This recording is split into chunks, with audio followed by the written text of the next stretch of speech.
আর দিনের প্রশ্নে আপনার টার্গেট ছিল অমুকে 3 বছর জেল খাটছে, আমি 4 বছর খাটতে পারি না, এটা আফসোস আমার জন্য। দুর্ভাগ্য, হয়তো আল্লাহ আমার প্রতি নারাজ। আমার একটা মামলাও হলো না, 15 বছর জালিমের রাজত্বে আমি এই শহীদে ময়দানে আছি, আমার একটা মামলাও হলো না। হয়তো আল্লাহ তাআলা আমার প্রতি নারাজ, যার কারণে এই তালিকায় আমি পড়তে পারি নাই। আফসোস। ওয়া সাররাতকা হাসানাতুকা ফা আনতা মুমিন। এটা জামাতের দায়িত্বশীলদের বৈশিষ্ট্য বলা হয় নাই, রোকনদের বৈশিষ্ট্য বলা হয় নাই, কর্মীদের বৈশিষ্ট্য বলা হয় নাই, সহযোগীদের বৈশিষ্ট্য বলা হয় নাই, ইসলামী আন্দোলন করেন শাহাদাতের তামান্নায় উজ্জীবিত তাদের কথা বলা হয় নাই।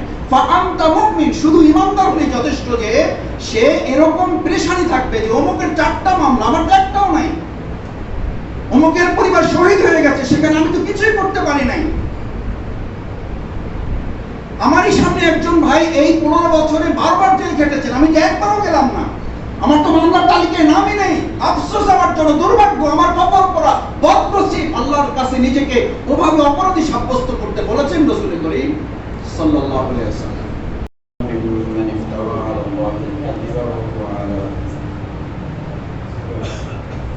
আল্লাহ তাআলা মহাগ্রন্থ আল কোরআনে উল্লেখ করেন, সূরা হামিম আস-সিজদার 33 নম্বর আয়াত আপনাদের অনেকের জানা আছে। ওমান আহসানু কওলান মিম্মান দাআ ইলা আল্লাহ ওয়া আমিলা সালিহান ওয়া ক্বালা ইন্নানি মিনাল মুসলিমিন।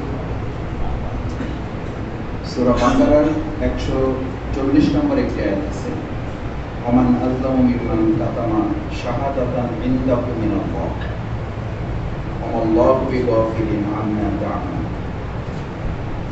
দুটি আয়াত পরস্পর। সাদাকাল্লাহুল আযীম ওয়া সাদাকা রাসূলুল নবিয়্যুল কারীম। শহীদ কাফেলা, শহীদ ময়দান, বাংলাদেশ জামায়াত ইসলামী রাজশাহী মহানগরী সংগঠনের উদ্যোগে আয়োজিত আগামী গণসংযোগ পক্ষ এবং ঈদ পুনর্মিলন অনুষ্ঠান উপলক্ষে আজকের এই সমাবেশ, নীতি সমাবেশের সম্মানিত সভাপতি, কেন্দ্রীয় কর্মপরিষদ সদস্য, আমার একান্ত শ্রদ্ধাভাজন মহানগরীর সংগ্রামী আমির, বিশিষ্ট শিক্ষাবিদ, সমাজসেবক, সংগঠক, জননেতা জনাব ডক্টর রাহমত আলী। আজকের অনুষ্ঠানের প্রধান অতিথি, দীর্ঘদিন কারারুদ্ধ থাকার পর সদ্য কারামুক্ত মুসলিম জননেতা, রাজশাহী বিশ্ববিদ্যালয়ের নির্বাচিত সিনেট সদস্য, ইসলামী ছাত্র শিবিরের সাবেক কেন্দ্রীয় সভাপতি, কেন্দ্রীয় সহকারী সেক্রেটারি জেনারেল, এই রাজশাহী বিশ্ববিদ্যালয়ের সাবেক সভাপতি, আমাদের একান্ত শ্রদ্ধাভাজন জননেতা জনাব মাওলানা রফিকুল ইসলাম খান, প্রোগ্রামের সম্মানিত অন্যতম বিশেষ অতিথি, বাংলাদেশ জামায়াত ইসলামী কেন্দ্রীয় নির্বাহী পরিষদ সদস্য, ঢাকা মহানগরী দক্ষিণ জামাতের সংগ্রামী আমির, এই রাজশাহী অঞ্চলেরই প্রিয় মানুষ, জননেতা জনাব নুরুল ইসলাম বুলবুল, আজকের অনুষ্ঠানের সম্মানিত অন্যান্য অতিথিবৃন্দ, মহানগরীর নায়েবে আমিরবৃন্দ, আজকে প্রোগ্রামের সঞ্চালক, সম্মানিত সেক্রেটারি, কেন্দ্রীয় সুরা সদস্য ইমাদুদ্দিন মন্ডল ভাই সহ মূলত যাদেরকে নিয়ে আজকের আয়োজন, সে সমস্ত দায়িত্বশীল নেতৃবৃন্দ, মহানগরী কর্মপরিষদ, সুরা, থানা দায়িত্বশীল এবং থানা কর্মপরিষদ সদস্যবৃন্দ, আসসালামু আলাইকুম ওয়া রাহমাতুল্লাহি ওয়া বারাকাতুহু। সর্বপ্রথম আজকে ঈদের পরে দেখা, আমাদের সবাইকে ঈদের শুভেচ্ছা জানাচ্ছি। ঈদ মোবারক। আমার আল্লাহ তাআলা মেহরবানি করে আমাদের সিয়ামগুলো, আমাদের সাহরি, আমাদের ইফতার, আমাদের কিয়ামুল লাইল সহ ঈদুল ফিতরের যে উৎসব, আনন্দের ইবাদত ছিল, আল্লাহ তাআলা মেহরবানি করে যেন সেগুলোকে কবুল ও মঞ্জুর করেন। সম্মানিত উপস্থিত দায়িত্বশীল নেতৃবৃন্দ, মূলত প্রধান অতিথি সহ আমাদের বিশেষ অতিথিবৃন্দ কথা বলবেন। আমি আপনাদের সামনে এসে দাঁড়াবার সুযোগ পেয়েছি অনেক দিন পরে। আমি মূলত মেহমান আজকের এই প্রোগ্রামের না, মূলত মেহমান শ্বশুরবাড়ি। সেখান থেকে সৌভাগ্যক্রমে এখানে মেহমান হওয়ার সুযোগ পেয়েছি এবং আপনারা সুযোগ করে দিয়েছেন, এই জন্য আপনাদের প্রতি আরেকবার কৃতজ্ঞতা জানাচ্ছি।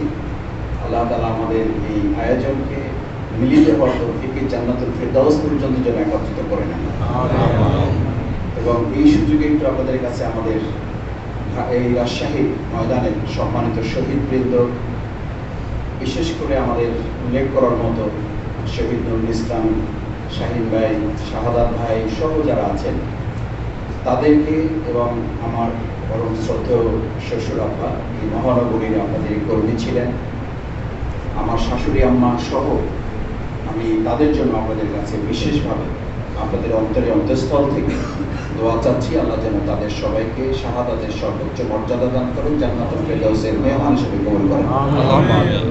সম্মানিত দায়িত্বশীল নেতৃবৃন্দ, রমাদান শেষ হয়েছে। প্রকৃতপক্ষে রমাদান হচ্ছে ইমানদারদের জন্য ট্রেনিং।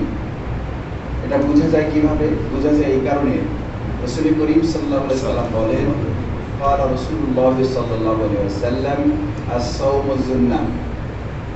রমাদান কি স্বরূপ? ঢাল স্বরূপ।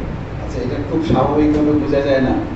কাউকে যখন ট্রেনিং শেষে ঢাল দেওয়া হয়, ঢালের কাজ কি? ঢাল নিয়ে কেউ বসে থাকে, শুয়ে থাকে, ঘুমায়? ঢাল নিয়ে কি করে? ঢাল নিয়ে কি করে? যুদ্ধ করে। এখন ট্রেনিং শেষ, এখন কিসের পালা? যুদ্ধের পালা। বলেন, যুদ্ধের পালা। ট্রেনিং হয়ে গেছে, এখন যুদ্ধ করার সময়। যুদ্ধটা শেষ করে আল্লাহ তাআলা প্রতীকী একটা ঈদ দিয়েছেন, ওটা একদিন করেছেন। রাসূল করিম সাল্লাল্লাহু আলাইহি ওয়াসাল্লাম বলেন, ইমানদার যখন এরকম 30 রমজানের মতো আল্লাহর যে কোনো একটা বিধান পালন করবে, যে কোনো একটা নিষেধ থেকে সে নিজেকে বিরত রাখবে, ওই সময়টা শুধু বছর না, বছর শেষে একটা না, মাস শেষে একটা না, সপ্তাহ শেষে একটা না, দিন শেষে একটা না, ঘন্টা শেষে একটা না, মিনিট শেষে একটা না, সেকেন্ড শেষে একটা না, সেকেন্ডকে লক্ষবার করলে মাইক্রোসেকেন্ড, মাইক্রোসেকেন্ডকে 1 লক্ষবার করলে ন্যানো সেকেন্ড। ওই ন্যানো সেকেন্ড পরিমাণ সময়ে যদি সে একটা নেক কাজ করে, তাহলে ওই সময়টা একটা ঈদ। ওই ন্যানো সেকেন্ড পরিমাণ সময় যদি সে একটা অন্যায় কাজ থেকে বিরত থাকে, তাহলে ওই ন্যানো সেকেন্ডটা তার জীবনে একটা ঈদ। এখন আপনাদের কাছে আমি জিজ্ঞেস করতে চাই, দায়িত্বশীল ভাইয়েরা, নিজের কল্যাণ, নিজের আনন্দ, নিজের ঈদ তো সবাই বুঝে, নিজের ভালোটা তো সবাই বুঝে। আমরা কি এই প্রতীকী একটা বছরের ঈদ নিয়ে খুশি থাকবো, নাকি রাসূল সাল্লাল্লাহু আলাইহি ওয়াসাল্লাম প্রদত্ত বক্তব্য অনুযায়ী প্রত্যেক ন্যানো সেকেন্ড, মাইক্রো সেকেন্ডকে আমরা বছরের বাকি সময় একটা ঈদে পরিণত করব? ইনশাআল্লাহ পারবো তো? ইনশাআল্লাহ। قال رسول الله صلى الله عليه وسلم ساءتك سيئاتك। যখন তোমাদের কোনো একটা অন্যায় কাজ, একটা দুর্বলতা, একটা সীমাবদ্ধতা, একটা ত্রুটি তোমাদেরকে অনুতপ্ত, অনুসূচিত করে, ওয়াসাররাতকা হাসানাতুকা, ওয়াসাররাতকা হাসানাতুকা, এবং ভালো একটা কাজ, আল্লাহর নির্দেশ তুমি পালন করতে পারছো, এটা তোমাকে আনন্দিত করে, তোমাকে ভীতি সন্ত্রস্ত করে না, একটু চাপ ফিল করে না, একটু মেজাজ খারাপ করে না, একটু বিব্রত করে না, করে কিন্তু একটু মেজাজ খারাপ করে। ঈদ কেবল শেষই করতে পারলাম না, এর মধ্যে সার্কুলার একটা চলে আসছে। কি আসছে? গণসংযোগ পক্ষ। তা আমি বলি অনেক সময় আমাদের সিনি ভাইদেরকে যে, ভাই ট্রেনিং শেষে আপনি এমন কাউকে দেখেছেন যে ট্রেনিং এ পাস করছে, পরে বলছে যে এখন আপনি বাড়িতে বসে থাকেন, কোনো অসুবিধা নেই, আপনি তো ট্রেনিং এ ফার্স্ট হয়েছেন, আপনার আর কি কাজ? ট্রেনিং এ যিনি ভালো করবেন, তার বাস্তবতা প্রমাণ করার জন্য প্র্যাকটিক্যাল ফিল্ড তার সবচেয়ে উপযুক্ত জায়গা। আপনি ট্রেনিং এ কি করেছেন? কেউ কেউ আমাকে জিজ্ঞেস করে, মাসুদ ভাই রোজা কবুল হয়েছে, বুঝার উপায় আছে? আমরা হ্যাঁ, বুঝার উপায় আছে। একটা ব্যারোমিটার আল্লাহ তাআলা ঠিক করে দিয়েছেন, রাসূল সাল্লাল্লাহু আলাইহি ওয়াসাল্লাম একটা ব্যারোমিটার ঠিক করে দিয়েছেন। আপনিও ট্রেনিং নিয়ে এই রোজাটা আল্লাহর কাছে কবুল হয়েছে হয় নাই, মনের দিক থেকে আপনি এটা উপলব্ধি করতে পারবেন। কিভাবে পারবেন? দেখবেন সেনাবাহিনী, আপনাদের এই অঞ্চলে তো সেনাবাহিনীর ছাউনি আছে, ক্যাম্প আছে না? সেখানে দেয়ালে দেয়ালে লাল কালি দিয়ে লেখা আছে, কঠিন যুদ্ধ, কঠিন প্রশিক্ষণ, সহজ যুদ্ধ। কি লেখা থাকে? কঠিন প্রশিক্ষণ, সহজ যুদ্ধ। তো প্রশিক্ষণটা যদি কঠিন হয়, যুদ্ধটা কি হবে? সহজ হয়ে যাবে। এখন আমাদের হয়েছে কি ভাই? প্রশিক্ষণটা সহজ হয়েছে, যুদ্ধটা কি হয়ে গেছে? কঠিন হয়ে গেছে। প্রশিক্ষণে সবাই পাস। এমনকি রমাদানের মধ্যেও কেউ কেউ আমরা বলেছি যে, ভাই রমজানের মধ্যে সংগঠনের কাজটা একটু আল্লাহর রাস্তায় কমান ভাই। কি পাইছেন আপনারা? ইবাদত বলতে কি একটু করতে দিবেন না দিবেন না? একটার পর একটা সার্কুলার, একটার পর একটা প্রোগ্রাম দিয়ে আছেন। তা আমি বলি, প্রিয় নবী মুহাম্মদ রাসূলুল্লাহ সাল্লাল্লাহু আলাইহি ওয়াসাল্লামকে সূরা মুজাম্মিলে আল্লাহ তাআলা বর্ণনা করে জানিয়ে দিলেন, ইয়া আইয়ুহাল মুজাম্মিল কুমিল লাইল ইল্লা কালিল নিসফাহু আও ইনকুস মিনহু কালিলা আও জিদ আলাইহি ওয়া রাত্তিলিল কুরআনা তারতিলা। এই যা কিছু তুমি ইবাদত বন্দেগী করছো, রহবানাল লাইল, দরবেশগিরি করছো, এখন তোমার পরের মূল কাজ হলো, টার্গেটটা হলো, গোলটা হলো, উদ্দেশ্যটা হলো, অ্যাচিভমেন্টটা হলো, ইন্না সানুলকি আলাইকা কাওলান সাকিলা। তোমার উপর একটা ভারী বোঝা, একটা দায়িত্ব আছে। আজকের এই দায়িত্বশীল সমাবেশ, দায়িত্বশীল ভাইদের জন্য এটা বলছি, একটা দায়িত্ব আছে আপনার উপরে। ইন্না সানুলকি আলাইকা কাওলান সাকিলা, একটা ভারী বোঝা। এই ভারী বোঝাটা দায়িত্ব পালনের তুমি উপযুক্ত কিনা সেই কঠিন প্রশিক্ষণের জন্য রাত্রিবেলা দরবেশগিরি, দিনের বেলা শৈলিকগিরি। এখন আমাদের ভাগ দুটো হয়ে গেছে। যারা দরবেশগিরিতে আছি তারা মনে করি যেই পরিমাণ রাতে কাজ করছে আলহামদুলিল্লাহ, আর যায় কোথায়। আবার যারা একটু রাত্রিবেলা দুর্বল থাকি তারা মনে করে টুকটাক যেই পরিমাণে মিছিল করেছে এইবার, আর এনে তো একেবারে খারাপ দেয় না। দাওয়াতি কাজ একবারে করি না তা তো না, রিপোর্ট যে জমা দেই না তা না। 3 তারিখে দেওয়ার কথা হয়তো 7 তারিখে দেই, আবার সব ওয়ার্ডগুলো হয়তো সবসময় দেওয়াও হয় না, ইনিট তো 2-3টা বাদ যায়। তারপরে তো যারা দেয় না তাদের চেয়ে আমি কি আছি, ভালো আছি। অথচ ইসলাম আমাকে বলেছিল নিচের দিকে তাকাও দুনিয়ার প্রশ্নে, আর দিনের প্রশ্নে তাকাও কোন দিকে। ভাই একটা কথা খুব বিবেচনার দিক থেকে আমি আমার জায়গা থেকে বলছি, এখন আমরা এই ইথিক্সটা কি করে ফেলছি, টোটাল ডিভাইস উল্টে ফেলছি। দুনিয়ার প্রশ্নে আমরা তাকাচ্ছি সবচেয়ে উপরের ব্যক্তিকে, আর অমুক ব্যক্তি এই মাত্র কয়েকদিনে ফ্ল্যাট করে ফেলল। দেখতে দেখতে দেখেন ব্যবসায় কত দূর চলে গেল, আর আমি আল্লাহ তাআলা বুঝলাম না আমাকেই টার্গেট নিয়ে সাস্তাব শুরু হলো। আর দিনের প্রশ্নে আপনার টার্গেট ছিল অমুকে 3 বছর জেল খাটছে, আমি 4 বছর খাটতে পারি না, এটা আফসোস আমার জন্য। দুর্ভাগ্য হয়তো আল্লাহ আমার প্রতি নারাজ। আমার একটা মামলাও হলো না 15 বছর জালিমের রাজত্বে আমি এই শহীদে ময়দানে আছি, আমার একটা মামলাও হলো না। হয়তো আল্লাহ তাআলা আমার প্রতি নারাজ, যার কারণে এই তালিকায় আমি পড়তে পারি নাই। আফসোস। ওয়া সাররাতকা হাসানাতুকা ফা আনতা মুমিন।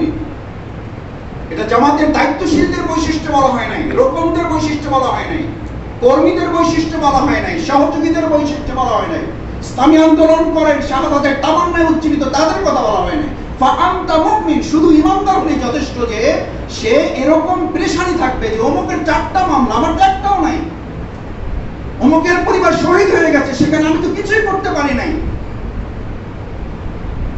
আমারই সামনে একজন ভাই এই 15 বছরে 12 বার জেল খেটেছেন, আমি যে একবারও গেলাম না, আমার তো মামলার তালিকায় নামই নেই। আফসোস আমার জন্য, দুর্ভাগ্য, আমার কপাল পড়া, বদনসিব। আল্লাহর কাছে নিজেকে ওভাবে অপরাধী সাব্যস্ত করতে বলেছেন রাসূল করিম সাল্লাল্লাহু আলাইহি ওয়াসাল্লাম। এই আত্মপর্যালোচনা যার থাকবে, তিনি এই দুটো আয়াতকে সামনে রাখলে বাস্তবায়ন করতে তার জন্য সহজ হবে। ট্রেনিং নিয়েছেন আসসালামু জুন্না, এখন সেই ঢাল নিয়ে, সেই তলোয়ার নিয়ে আপনি এখন ময়দানে বের হবেন। যুদ্ধটা আসলে শুরু ময়দানে না, যুদ্ধটা প্রথম শুরু কার সাথে, নিজের ব্যক্তির সাথে। এই কথাটা বলে কথা শেষ করতে চাই সম্মানিত দায়িত্বশীল ভাই এবং বন্ধুগণ। আল্লাহ তাআলা কোরআনে সূরা হামিম আস-সিজদা 33 নম্বর আয়াতে এই কথা পরিষ্কার ঘোষণা করেছেন, ওয়ামান আহসানু কাওলাম মিম্মান দাআ ইলাল্লাহ। সবচেয়ে ভালো কথার অধিকারী সে, সবচেয়ে ভালো কথার অধিকারী সে না ইংরেজি জানে, বাংলা জানে, অঙ্ক জানে, কোরআন জানে, সব জানে, সে না, সে ওয়ামান আহসানু কাওলাম মিম্মান দাআ ইলাল্লাহ ওয়া আমিলা সালিহা। সে শুধু কথা বলে না, সে নিজেই ভালো কাজ করে। তার মানে হচ্ছে দুটো কথা ইন্ডিকেশন আছে। এক, যিনি ভালো কথা বলবেন তিনি ভালো কাজ করে দেখাবেন ময়দানে। ইমাম হচ্ছে সে যে আল্লাহু আকবার বলবেন এবং সবার আগে তিনি মাথাটা নোয়াবেন, সবার আগে তিনি সিজদায় যাবেন। গণসংযোগ পক্ষ সফল করার এটা সবচেয়ে বড় উত্তম উপায় যে দায়িত্বশীলরা ময়দানে নেমে গেলে দেখবেন যে আমাদের জনশক্তি আপনার চেয়ে অধিক পরিমাণে সময় এবং শ্রম দিয়ে নেমে যাওয়ার জন্য তারা প্রস্তুত থাকে না, থাকে না ভাইয়েরা? থাকে। পর্যালোচনায় সব সময় দেখা যায় আমাদের অমুক থানাটা দুর্বল, কেন? অমুক থানার দায়িত্বশীল একটু দুর্বলতা দেখিয়েছে, অমুক ওয়ার্ডটা দুর্বল, দেখা যায় পর্যালোচনা করে অমুক ওয়ার্ড সভাপতি এবং অমুক ওয়ার্ডের যে তত্ত্বাবধায়ক ছিল গণ পরিষদ, তিনি সেখানে ভূমিকা পালন করতে পারেন না। ওয়া আমিলা সালিহা, আপনি যে কথা বলবেন সে কথা প্রথম আমি নিজে কাজ করে বাস্তবায়ন করে দেখালে কথার চেয়ে কাজের প্রভাব প্রিয় নবী মুহাম্মদ রাসূলুল্লাহ সাল্লাল্লাহু আলাইহি ওয়াসাল্লাম বেশি দিয়েছেন। ওয়া ক্বালা ইন্নানি মিনাল মুসলিমিন, দ্বিতীয় শর্ত আরোপ করা হয়েছে। কোনো রাগঢাক নয়, কোনো ডানবাম নয়, কোনো দুর্বলতা নয়, কোনো রকম হীনমন্যতা নয়, কোনো সংশয় সন্দেহ নয়। 2024 সালের 7ই জানুয়ারি কিছুই করতে পারলাম না, সামনে কোনো আলোর দিশা নাই। আলো তো এটাই যে আমি ইসলামের মধ্যে আছি, আলো তো এটাই, এটাই আলো। ওয়াকালা ইন্নানি মিনাল মুসলিমিন, আমি আত্মসমর্পণকারীদের অন্তর্ভুক্ত। সুতরাং দুনিয়ার কোনো প্রাপ্তিতে অথবা ব্যর্থতায় আমার কিছুই যায় আসে না, এসব কিছুতে আসে না। আমি আত্মসমর্পণকারী, ওয়াজহালিল্লাহ, আমি আল্লাহর জন্য। আল্লাহ রাসূল সাল্লাল্লাহু আলাইহি ওয়াসাল্লামকে জিজ্ঞেস করা হয়েছে মান হুয়াল মুসলিম, আল্লাহ রাসূল পরিষ্কার ছোট্ট দুটো শব্দ বলেছিলেন, আল ইসলামু আন তাসলিমা ওয়াজহাকা লিল্লাহ। সে হচ্ছে মুসলিম যে পরিপূর্ণভাবে শুধু আল্লাহর জন্য নিজেকে দাবিত করবে, ডানে বামে সে তাকাবে না। শেষ কথা হচ্ছে যেটা বলেছিলাম সূরা বাকারার 140 নম্বর আয়াতে, এবার আপনাকে সেই দিকে তাকাতে হবে। শুধু আমার আজলাম আপনারা এখানে ওলামায়ে কেরামগণ আছেন, আমার শ্রদ্ধা দায়িত্বশীল, যাদের সাথে ছাত্র জীবনে আমার দায়িত্বশীল হিসেবে তাদের সাথে কর্মী হিসেবে কাজ করেছি। আরবি তো আপনারা আমার চেয়ে অনেক ভালো জানেন। ইসমে তাফজিরের শিখা সর্বোচ্চ হায়ার লেভেল, সুপারলেটিভ ডিগ্রি। ওখানে ওমান আহসান, এখানে ওমান আজলাম। ওমান আজলামু মিম্মান কাতামা শাহাদাতান ইনদাহু মিনাল্লাহ। তুমি জেনেছো এটা সত্য, তুমি জেনেছো ইসলাম সত্য, তুমি জেনেছো আল্লাহর দ্বীন সত্য, তুমি জেনেছো ইসলামের বিধান সত্য, তুমি জেনেছো আল্লাহর দ্বীন বিজয় হবে, তুমি থাকলে হবে না থাকলেও হবে। তুমি জেনেছো গোটা মুসলিম উম্মার সামনে ইসলামকে তুলে ধরার জন্যই তোমাকে পৃথিবীতে পাঠানো হয়েছে। এটা জামাতের দায়িত্ব নয়, এটা কোন প্রশাসন হিসেবে আমার প্রতি দায়িত্ব নয়। আমি জামাত ইসলামীর আগুন লেগে কাজ করতে হতো। প্রফেসর শহীদ গোলাম আজম রহিমাহুল্লাহ সেই জন্য বলতেন, সিজদায় নত হতে হয়, মাথাটা নত করতে হয়, ইচ্ছা হয় এই জন্য যে আল্লাহ তাআলা যে দায়িত্ব দিয়ে পাঠিয়েছেন, যদি জামাত ইসলামীর মতো তৈরি করে একটা প্ল্যাটফর্ম আমার সামনে প্রস্তুত রেডিমেড না থাকতো, তাহলে আমি অধ্যাপক গোলাম আজমকে এরকম একটা প্ল্যাটফর্ম তৈরি করে তারপরে এই কাজ আমাকে সম্পন্ন করতে হতো। আলহামদুলিল্লাহ। অথচ কখনো কখনো মনে হয় কি যে একটা ঝামেলায় পড়লাম, কি যে একটা অসুবিধার মধ্যে পড়লাম, একটার পর একটা দায়িত্ব।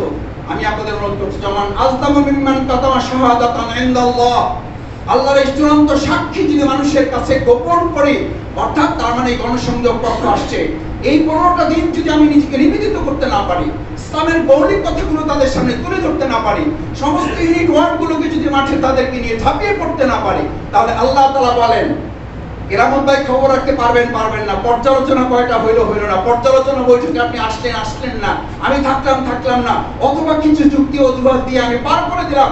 আল্লাহ বলতেছেন, আল্লাহু বিগাফিলিন আম্মা তা'মালুন।